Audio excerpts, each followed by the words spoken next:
Xəstə hekayələri çox müxtəlifdir. Evindən çıxıb uşağımı müalicə edəcəm deyib bilməzə gələnlər var. Mənim uşağım yeriyəcək, ehtimal var. Varsa hər şeyi edəcəm, amma yoxdursa mənə açıq deyin. Yəni mən onu da qəbullənirəm, amma bilim ki, bir ümidim olsun deyənlər var.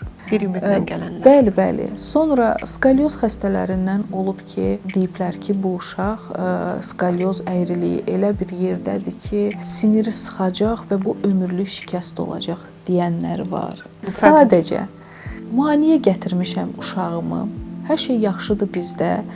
Sizə qulaq asdım, dedim bir mən də aparım deyib gəlib çox ağır xəstəliyi üzə çıxanlar da var. Sən artıq bu valideynə deyəcəksən ki, bu gün sənin gözünün qabağında oynayan, qaçan uşaq böyüdükcə bunların hamısını itirəcək və yatağa məhkum olacaq. Bunlar da var. Bəli, bəli, bunlar da var. Amma halbuki onlar sadəcə elə belə müayinəyə gətirmişdilər. Ya da gəlir pasient deyir ki, doktor, bu uşağın hər şey yaxşıdır. Amma elə bil ki, tullana bilmir. Bir hansısa bir hündürlükdən, 10 santim hündürlükdən yerə tullana bilmir.